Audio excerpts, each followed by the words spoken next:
1절에서 6절 말씀입니다. 1절에서 6절 말씀 한 절씩 교독해서 읽겠습니다. 제가 먼저 1절 말씀 읽습니다. 여호와를 경외하며 그의 길을 걷는 자마다 복이 있도다. 내가 내 손이 형통하리로다. 내 집의 안방에 있는 내 아내는 결실한 포도나무 같으며 내 식탁에 둘러앉은 자식들은 어린 감람나무 같으리로다. 경외하는 자는 이같이 복을 얻으리로다. 여호와께서 시온에서 내게 복을 주실지어다. 너는 평생에 예루살렘의 번영을 보며 내 자식의 자식을 볼지어다. 이스라엘에게 평강이 있을지로다. 아멘. 아멘. 오늘 말씀 제목은요, 행복자가 누리는 복이라는 제목으로 함께 말씀을 나누고자 합니다. 행복자. 특별히 우리 새해에는 이렇게 참 인사할 때 어떻게 합니까? 새해 복 많이 받으세요. 이렇게 우리가 특별히 복 받기를 좋아하기 때문에 또 참 복을 축복해 주기를 원해서 이렇게 많이 새해 복을 이렇게 나누고 이러는데, 우리는 하나님의 복을 받고 누리는 자인 줄 믿습니다. 그래서 하나님의 복을 우리가 올 한 해는 많이 받는 우리 귀한 성도님들 되시기를 축복합니다. 예. 참고로 우리는 축복을 이렇게 하죠. 축자가 빌축 아닙니까? 복을 빌지만 복에 거는 대신 하나님은, 우리가 보통 하나님 축복해 주세요 뭐 이렇게 하는데, 그 말은 이렇게 사실은 조금 맞지가 않습니다. 하나님은 복을 비시는 분이 아니라 복의 근원이신 줄 믿습니다. 하나님 저에게 복 내려주세요 이렇게 하시는 게 사실은 맞습니다. 무엇보다도 예수 그리스도 안에서 이미 우리는 복받은 자인 줄 믿습니다. 네, 이미 많이 우리는 복을 받았기 때문에 올 한 해는 무엇보다도 새해 복 많이 누리실 수 있기를 축복합니다. 하나님의 복 많이 누릴 수 있는 우리가 그런 귀한 한 해가 되길 바랍니다. 그럴 때 어떤 어려움이 있다 할지라도 넉넉히 이기고 감당해낼 것이라고 믿습니다. 우리가 이렇게 오늘 살피게 된 시편, 이 말씀도 복에 대해서 이렇게 시작하죠. 우리가 지난주 영상으로 이제 송년 예배를 행복으로의 초대라는 제목으로 함께 말씀을 나눴는데, 여러분 사실 우리는 복이라는 단어가 하나지만 성경에는 단어가 2개입니다. 2개. 여기 128편 오늘 말씀도 이제 시편 1편처럼 복 있는 사람은 이렇게 시작됩니다. 그렇죠? 그런데 원어 성경에 보면 복이 있도다라고 이렇게 시작됩니다. 복이 있도다. 그 말이 무슨 말이냐면, 우리가 이 표제에 보면 성전에 올라가면서 부르는 찬양이에요. 한 해 한 번씩은 다 예루살렘 성전에 이제 제사를 드리기 위해서 모두가 유대인이라면 다 올라가야 되는데, 그때 이제 128편도 함께 노래하면서 찬양했던 그 노래인데, 여기에 보면 복이 2가지가 나옵니다. 대체로 구약 성경에 이렇게 보면 성경 전반적인 부분이 뭐냐면 사실은 이 복인데 창세기 1장에 나옵니다. 먼저 1장 22절에 먼저 나오거든요. 우리 앞을 보면서 우리 함께 읽어봅시다. 시작. 하나님이 그들에게 복을 주시며 이르시되 생육하고 번성하여 여러 바닷물에 충만하라. 새들도 땅에 번성하라 하시니라. 아멘. 그들에게 복을 주시며, 하나님은 창조하시고 바로 복을 주십니다. 그리고 무엇보다도 여기 5째 날 하늘엔 각종 새들, 바다에는 많은 생물들을 창조하시고, 사실은 마지막 6째 날에 인간을 창조하기 전에 바로 그들에게 복을 주십니다. 그리고 너무나 유명한 말씀이 28절에 나오잖아요.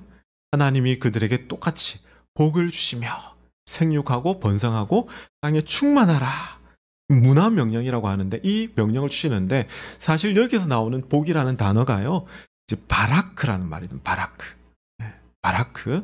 이게 무릎을 꿇다, 복종하다라는 그런 뜻인데, 사실은 구약에 나오는 모든 복들이 이런 대부분의 복이 이렇습니다.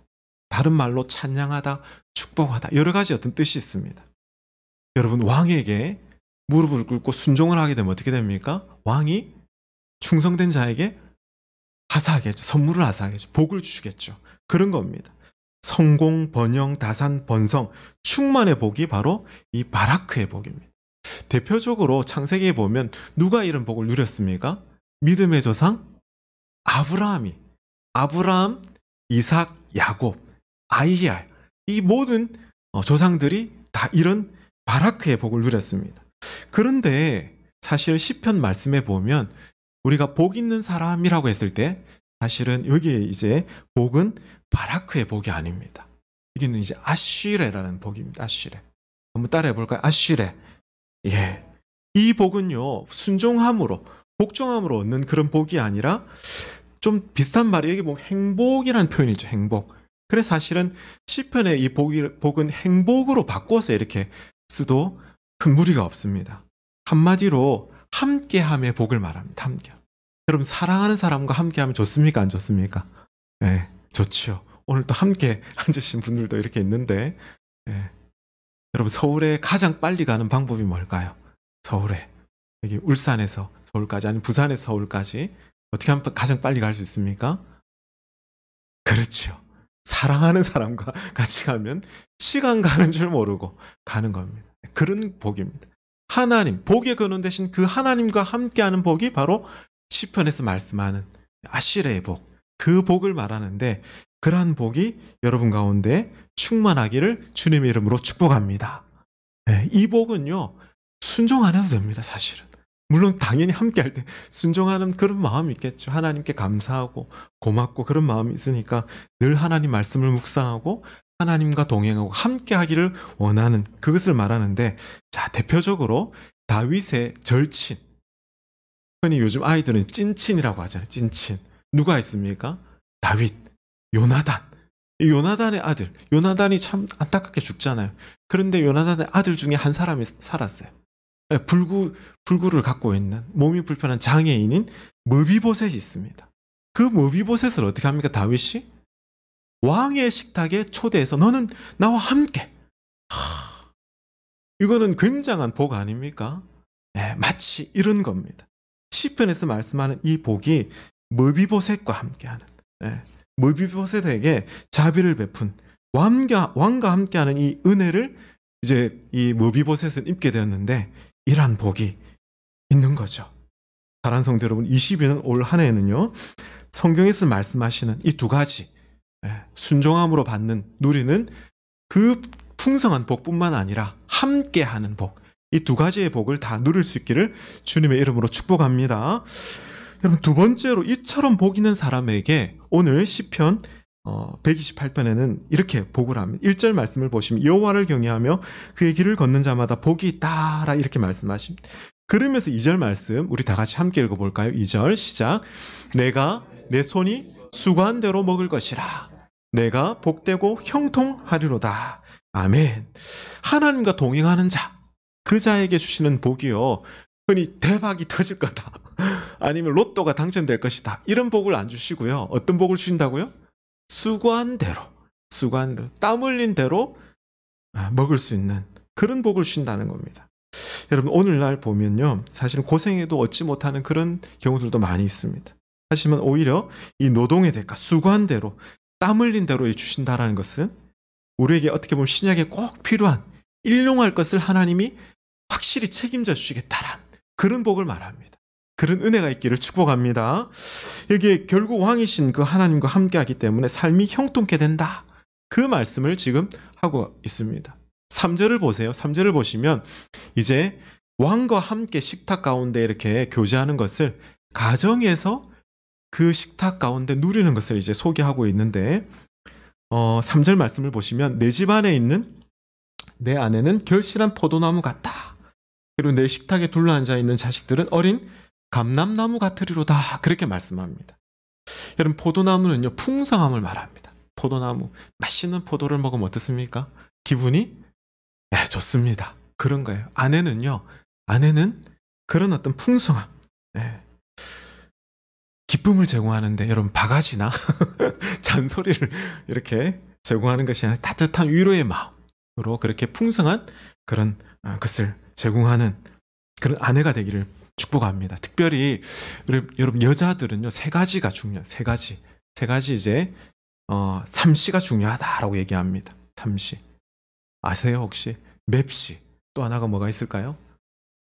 솜씨. 예. 솜씨가 좋으면은요, 진짜 이것도 복 아닙니까? 그 다음에 무엇보다 중요한 게 뭡니까? 마음씨죠.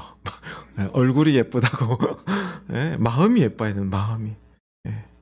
여러분, 마음씨는 말과 행동으로 드러나는데 우리 모두가 올 한 해 우리의 말과 행동으로 따뜻한 위로의 마음이 전달될 수 있기를 주님의 이름으로 축복합니다.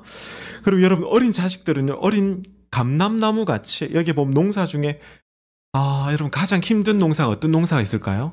가장 자식 농사가 힘듭니다. 뜻대로 안 됩니다. 학교에서 그냥 열심히 생활해야 되는데, 그죠? 이 코로나 상황 가운데 떡하니 걸려가지고 뭐 이런 경우도 있고, 참 안타까운 우리가 상황들을 바라보게 되는데, 이게 말씀해 보면 이 감람나무, 어린 감람나무로 표현하고 있습니다. 올리브의 새싹처럼 이제 밥상 주변에 이제 올망졸망 앉아 있는 그런 모습을 한번 떠올려 보세요. 올리브 나무는요, 참 버릴 게 없습니다. 사실은 열매는 작아지고 기름으로 이제 관유로 이렇게 쓰고요. 그리고 또 이렇게 상처 났을 때도 바르기도 하고, 또 목재로, 장식용으로, 그리고 해열제로, 정말 이게 한마디로 감람나무는요, 귀하게 쓰임을 받는다는 겁니다. 우리의 자녀들이 하나님 나라 위하여 귀하게 쓰임받는 복이 있기를 주님의 이름으로 축복합니다. 4절 말씀해 보면 이 시에 있어서 참 강조하는 부분이 나옵니다. 이 같은 복을 받게 될 것이다. 여호와를 경외하는 자는 이같이 복을 얻게 될 것이다 말씀합니다. 여러분, 이 같은 복은요, 앞서 말하는 2절에 형통의 복, 그리고 아내, 자식에 대한 그런 복뿐만 아니라 여기 5절, 6절 말씀에 쭉 이어집니다. 더 풍성하고 더 놀라운 복으로 우리에게 안내하고 있습니다. 자, 세 번째로 우리가 살펴볼 것은요, 시온에서 복 주시는 분에 대해서 우리가 살펴보기를 원합니다. 그렇다면 이 복은 도대체 어디에서부터 말미암는가라는 거죠. 물론 하나님께로부터 복은 말미암습니다. 그런데 5절 말씀을 보시면, 5절 말씀에 보시면 우리 함께 읽어볼까요? 5절 말씀 시작. 여호와께서 시온에서 내게 복을 주실지어다. 너는 평생에 예루살렘의 번영을 보며. 아멘. 시온에서 복을 주실 것이다. 좀 전에 우리가 시온산, 하나님의 성산이라고, 거룩한 산, 하나님께서 임재하신 그 산, 그곳에서부터 복이 임한다, 이 표현을 이렇게 하고 있습니다. 즉 여호와의 영광이 머무는 곳을 말합니다. 오늘날로 치면요, 한마디로 우리 주 예수 그리스도를 머리로 한 교회는 건물이 아니다라고 했습니다. 우리가 두세 사람이 모인다 할지라도 성령님이 그곳 가운데 함께 할 때 하나님께서 임재하시는 줄 믿습니다. 교회 가운데, 교회 공동체로 말미암아 하나님의 복이 시작된다라는 것을 오늘 이 말씀을 통해서 우리에게 교훈하고 있는 거죠. 즉 그러할 때 예루살렘의 번영을 보게 될 것이다. 이 복이요, 시온의 교회에서 이렇게 흘러서 교회가 함께하는 그 지역까지 복이 흘러 넘친다라는 그런 모습을 하고 있습니다. 사실 이런 모습이 연출돼야 되는데 오늘 참 시간이 아마 11시에도 오늘 또 오신 분이 있었어요. 우리 김 집사님 오셔가지고 나중에 오겠다 이래놓고 또 이렇게 못 오셨는데, 정말 바라기는 하나님의 복의 우리가 통로 아닙니까? 우리만 복을 누리는 것이 아니라 우리는 축복의 통로로 하나님의 복, 그리스도의 복을 우리를 통해서 복이 유통되는 그런 은혜가 있기를 주님의 이름으로 축복합니다. 여러분, 내가 살고 있는 이 산하동, 이 산하동입니다. 그리고 정자, 제가 준비한 거는 정자, 대안, 그리고 군안마을.